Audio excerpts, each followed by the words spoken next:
what do we do for young men? And I know this. Look, so first of all, we are over-medicating young men. That's number one. No doubt. No doubt. We don't talk about this enough. If I would have grown up today, I would have been on ADHD or ADD, I should say, attention deficit disorder medication. You heard my schedule. I can't find enough stuff to do. I love being active. School is not designed for people like me. I could never sit still in second, third, and fourth grade. I could never focus on what the teacher was telling me. I would always be active. I'd be up on my feet. That's just who I am, and that's how a lot of young boys are. But my parents, to their credit, despite the pill pushers and people trying to intersect themselves, said, we are not putting our kid on medication. He'll grow up.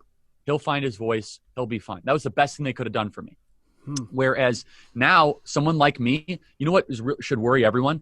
There are thousands of people like Charlie Kirk that are being medicated right now because parents are not holding the line against the over medication push in our country. It's a huge And I would problem. say, Charlie, on that is, I know you're a big fan of making sure we use the right verbiage.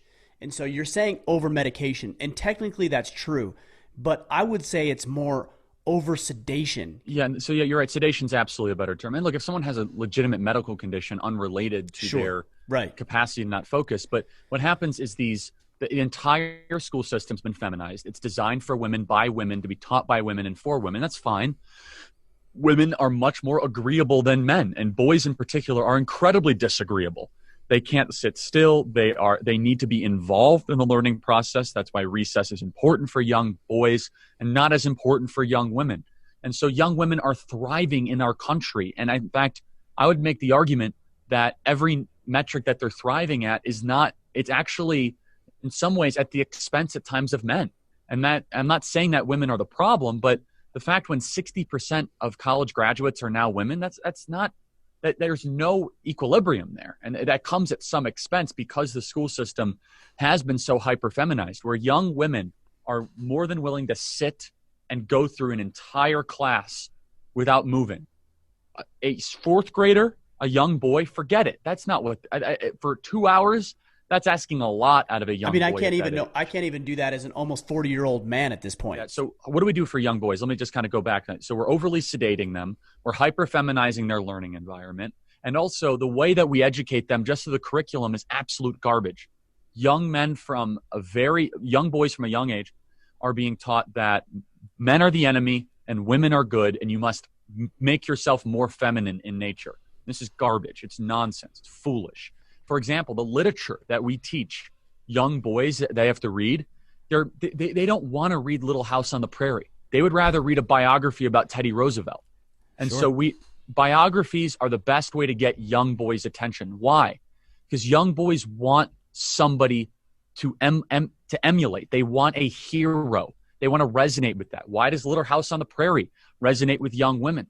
They want a family to nurture, and they're much more relational. So books that are much more in dialogue form, women do a lot better when they're in the 4th, 5th, and 6th grade.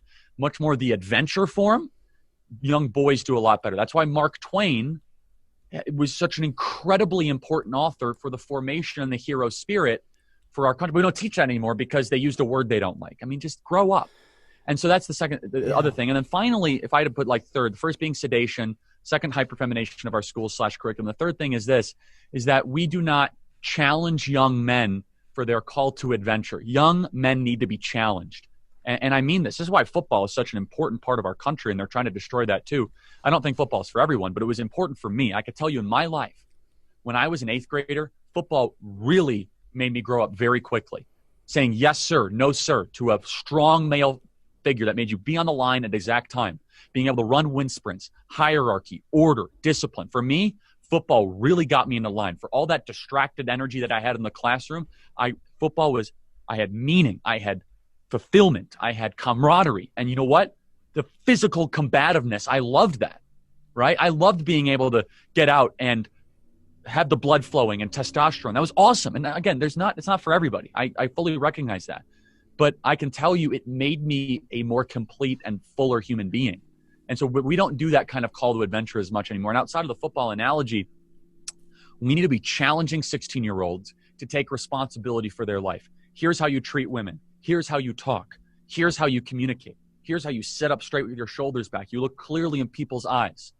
All those sorts of things are completely lost. And now we have, and Jordan Peterson has said this so many times, we have the Peter Pan equivalent of the Lost Boys.